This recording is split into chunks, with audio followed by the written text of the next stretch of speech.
Om Swastiastu. Perkenalkan, nama saya Yusuf Melkisedek dengan NIM 21055311085 dari Prodi Teknik Mesin Universitas Udayana. Sekarang saya akan mempresentasikan mengenai materi proses produksi.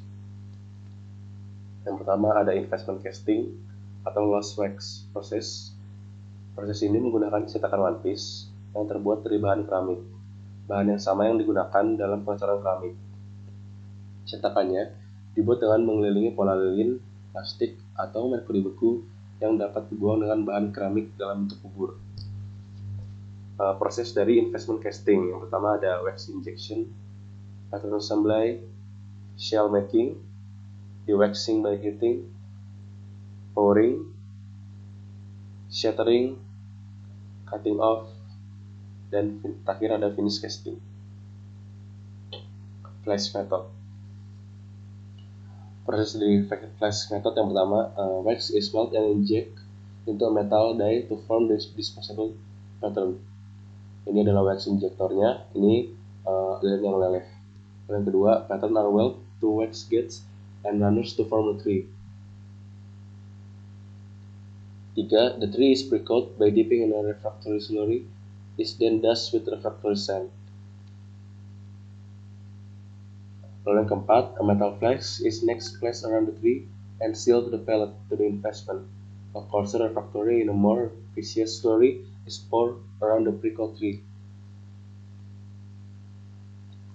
Yang kelima, ada wax drippings. When the investment has set, the mold is placed in an oven at 200 degree Fahrenheit to dry the investment and melt out the wax pattern. Keenam, ready to pour, the mold is hot and free of any trace of wax. Lalu ada metode shell method. Metode ini memiliki urutan yang sangat mirip dengan metode labu. Perbedaan utama adalah alih-alih menuangkan massa padat bahan investasi di sekitar pola berlapis tipis, tapi melainkan dilapisi dengan serangkaian lapisan celup bubur keramik sampai ketebalan cangkang yang diinginkan terbentuk. Prosesnya yang pertama ada inject wax. Lilinnya dimasukkan, lalu cetakannya kita ambil, assemble cluster, dip or invest, stucco, shell mold, lalu ada di wax, fire, dan cast, knockout and finish. Metode cangkang ini telah menjadi metode yang dominan. Meskipun metode labu dapat memberikan definisi permukaan yang agak lebih baik untuk pengecoran karena logam cair mendingin lebih lambat, lebih sedikit dekarburasi permukaan terjadi dengan proses shell. Ini juga memiliki waktu siklus yang lebih pendek. Lalu ada continuous casting. Pengecoran kontinu terutama merupakan metode penggilingan untuk memproduksi ingot. Bukan bagian cor diskrit, tetapi digunakan untuk memproduksi beberapa bagian panjang penopang konstan seperti perpipaan atau tubing. Pengecoran kontinu batang padat dengan mesin pengecoran kontinu vertikal. Ini adalah gambarnya. Nomor 1 ini ada logam cair, lalu cetakan berpendingin air, saluran masuk dan keluar air pendingin. Nomor 3 ini juga. Lalu nomor 4 ada alas cetakan bergerak yang turun dengan kecepatan yang terkendali. Lalu di sini ada batang tuang. Ini gergaji potongnya nomor 6. Dan ini adalah roll untuk mengontrol pergerakan batang cor.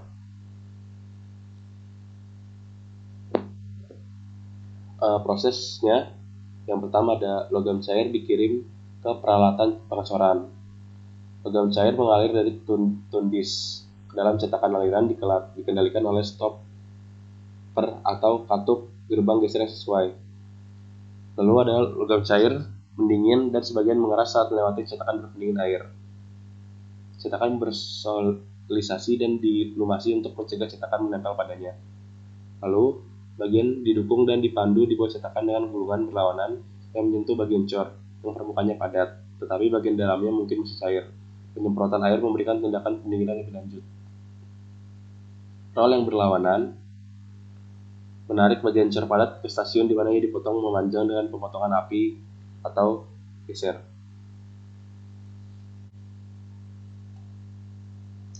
Hot and warm forming methods. Operasi yang dibahas dalam bagian ini biasanya, tapi tidak selalu, dilakukan pada material benda kerja yang telah dipanaskan agar lebih lunak untuk operasi yang terlibat logam yang akan dipanaskan di atas suhu rekristalisasinya. Suhu bervariasi untuk setiap bahan, tapi biasanya sekitar 0,6 kali suhu leleh pada skala Kelvin. Misalnya, baja memerlukan suhu di atas sekitar 1800 derajat Fahrenheit atau 980 derajat Celcius. Pembentukan melibatkan pemanasan hingga suhu 30 hingga 60% dari titik leleh. Sedangkan pembentukan dingin menjadi ketika suhu logam di bawah 30% dari suhu leleh.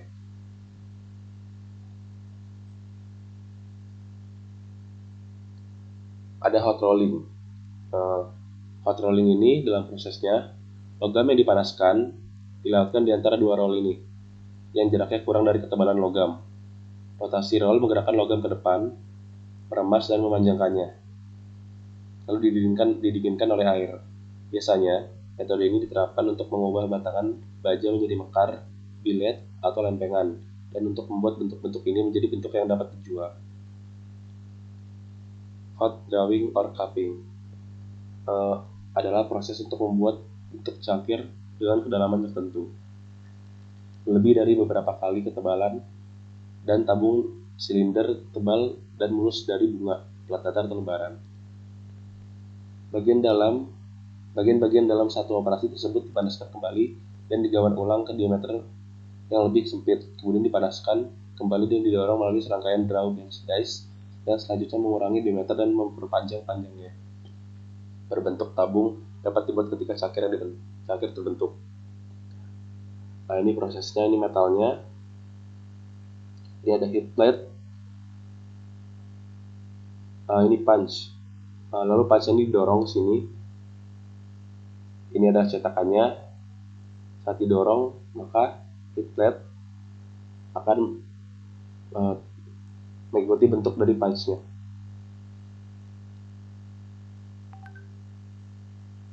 Lalu setelah menyatu, proses diulangi kembali untuk mencapai bentuk yang diinginkan.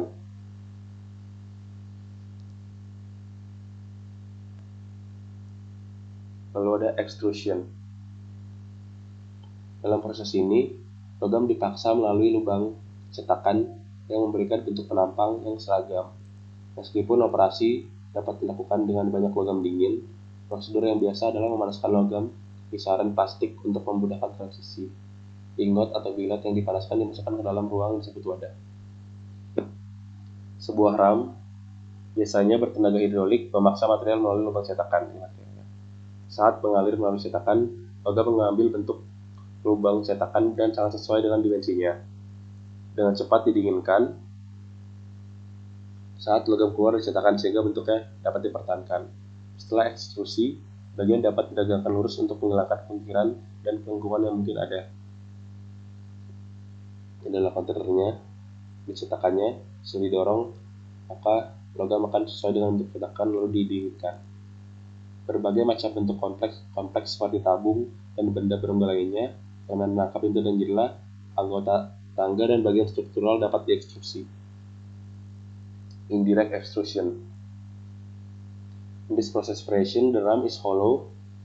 Ramnya itu berongga, and the metal is forced backward through a die. Dan logamnya didorong mundur ke cetakan dan masuk dalam ram. Dalam metode tidak langsung atau indirect extrusion, ram membawa cetakan dan memberikan tekanan pada biled stasioner dalam arah yang berlawanan dari ekstrusi. Ada variasi konsep ini, tetapi dalam setiap kasus, biled tetap tidak bergerak dalam kaitannya dengan wadah. Dengan demikian tidak ada pengaruh gesekan biled ke kontainer, dan gaya selama ekstrusi tetap relatif konstan dari depan ekstrusi ke belakang. Ini adalah kontainernya, ini adalah cetakannya. Ramnya di sini berongga dan didorong ke dalam cetakan. Ini adalah metal yang sudah berbentuk sesuai dengan cetakannya. Sejournet proses digunakan untuk ekstrusi logam besi. Pengoperasiannya sama dengan logam lain, kecuali biled baja yang akan diekstrusi dipanaskan sampai kisaran suhu rekristalisasi, dan kemudian dilapisi dengan kaca cair yang melumasi dan mengisolasi logam saat didorong melalui cetakan. Proses sejournet untuk ekstrusi logam besi menggunakan kaca cair sebagai pelumas dan isolator. Ini adalah contoh gambar dari sejournet proses.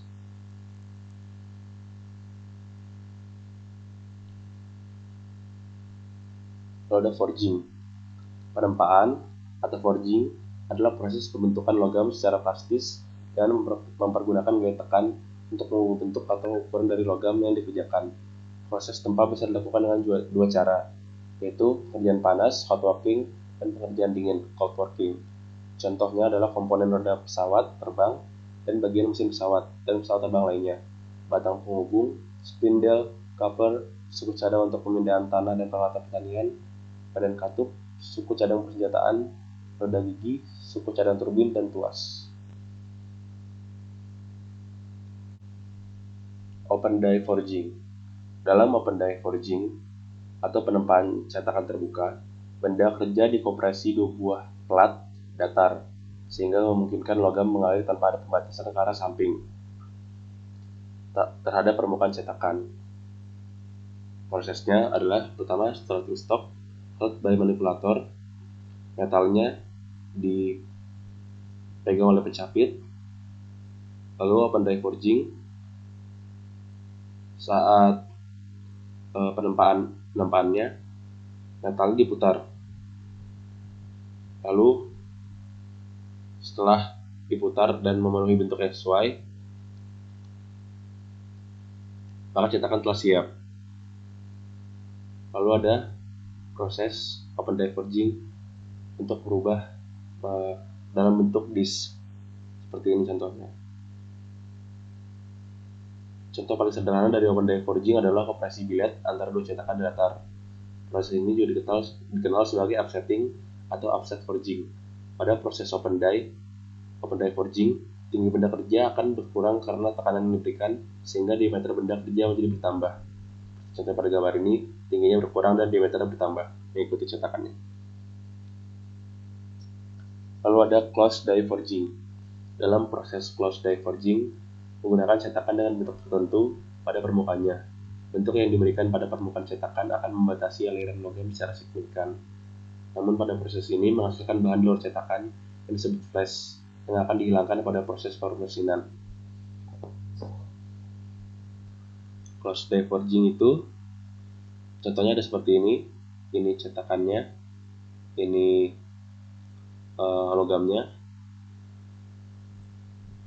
Saat cetakannya ditekan, maka logamnya akan tertekan dan mengikuti bentuk dari cetakannya atau kontainernya.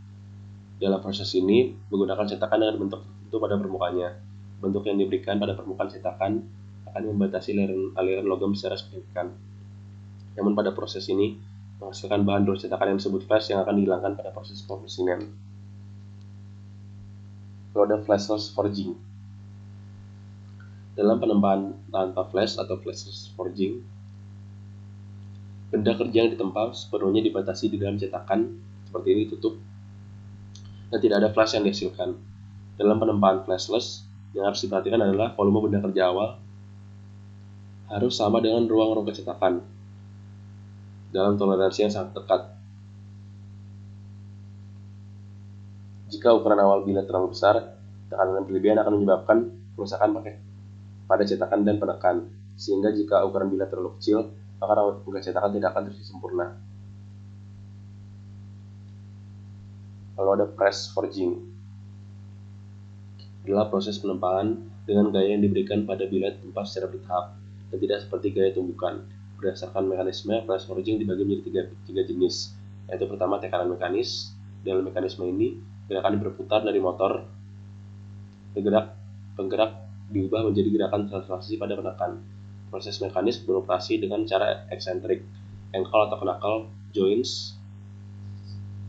Penekan biasanya mencapai kekuatan yang sangat tinggi di bagian bawah pukulan tempa, button forging stroke. Ini forging table-nya, ini adalah cetakannya, ini ramnya, ini ada connecting rod,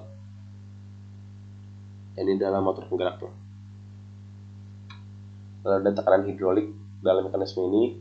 piston ya, digerakkan dengan menggunakan sistem hidrolik sebagai mekanisme untuk menggerakkan penekan. Contoh gambarnya adalah ini. Yang ketiga ada penekan skrup. Dalam mekanisme ini, gaya diberikan dengan menggunakan mekanisme skrup yang menggerakkan penekan secara vertikal. Ini mekanisme skrupnya. Baik penggerak skrup maupun penggerak hidrolik beroperasi pada kecepatan penekan yang relatif rendah. Lalu ada roll forging, melibatkan penempatan stok batang yang dipanaskan di antara dua roll bertenaga silinder atau semi silinder yang memiliki logam berbentuk di permukaannya.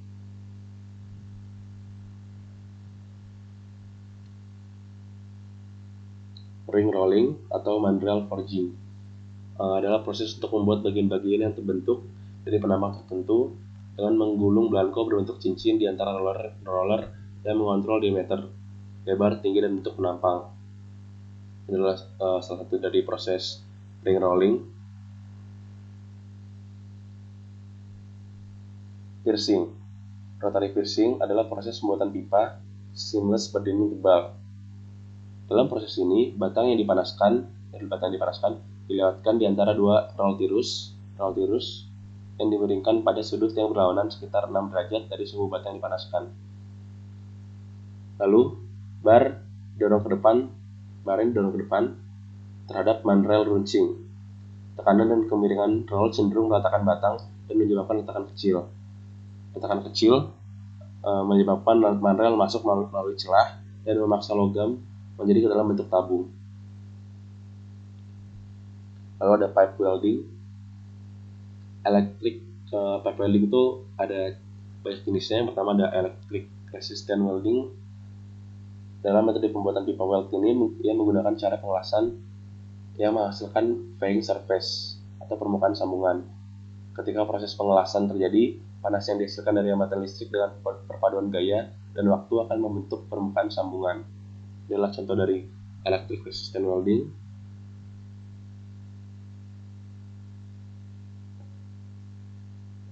Primary cold drawing operation. Cold drawing. Teknik cold drawing adalah suatu proses menyusutkan diameter logam, memotong dan meluruskan logam berukuran panjang menjadi batang baja koil atau batang baja bulat. Ada 3 jenis utama dari teknik cold drawing sebagai berikut. Yang pertama nih ada tube drawing. Teknik tube drawing adalah suatu proses pembentukan yang secara bersamaan mengurangi diameter dalam ID dan diameter luar OD, sekaligus memperpanjang pipa. Ketebalan dinding pipa tetap konstan. Ini adalah contoh dari tube drawing. Ini adalah cetakannya.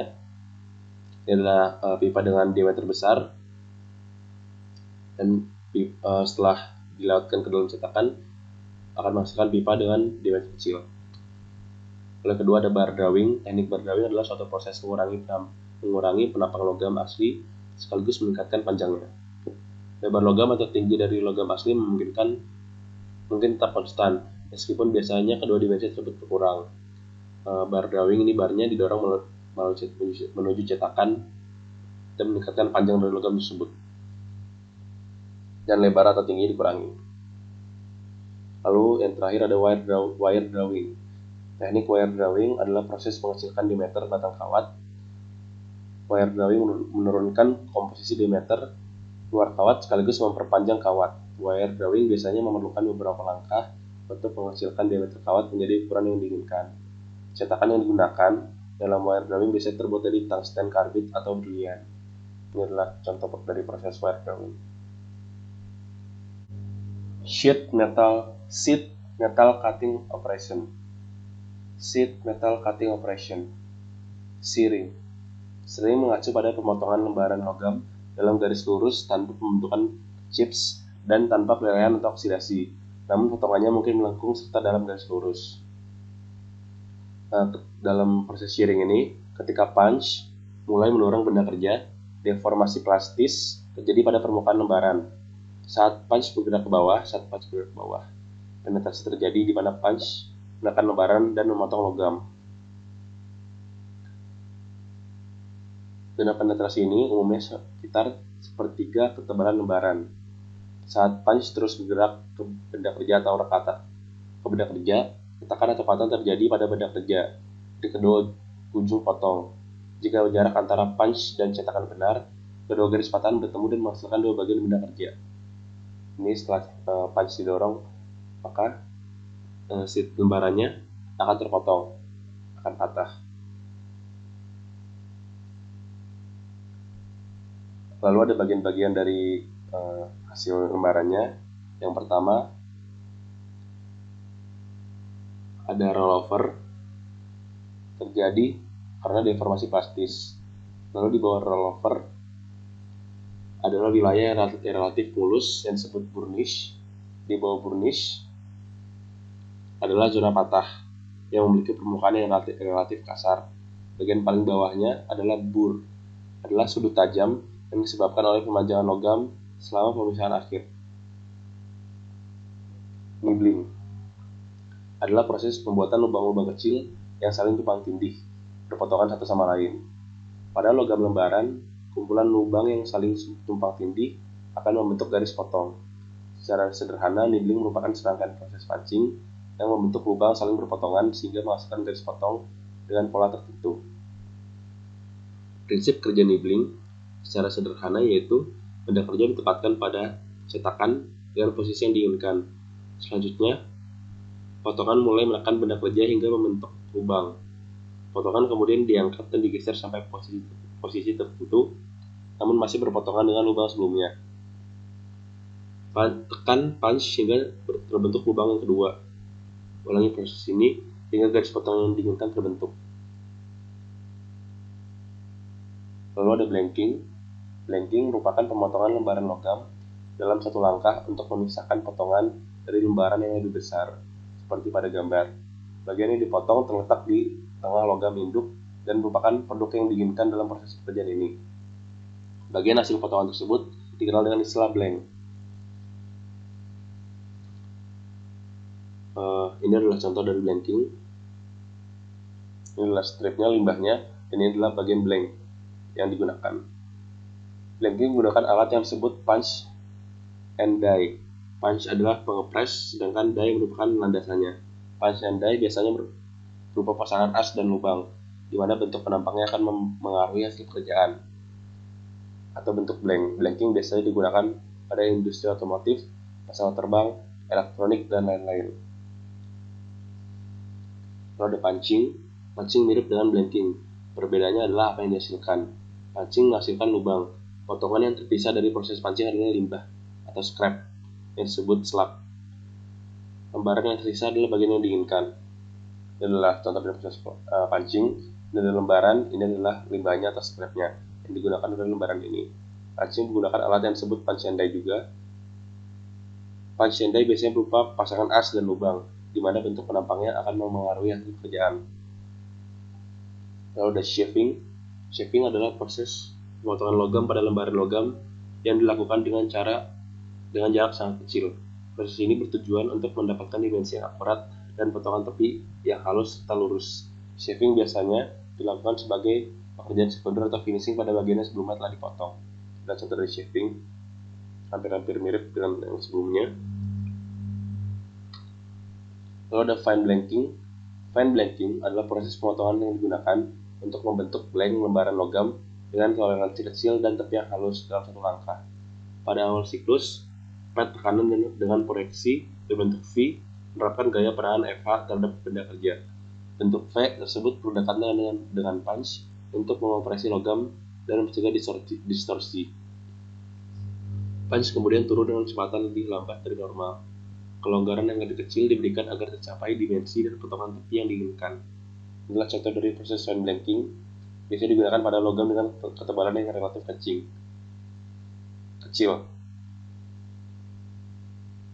Ini adalah punch-nya, ini lembarannya, ini adalah tekanan yang diberikan, dan ini adalah cetakannya.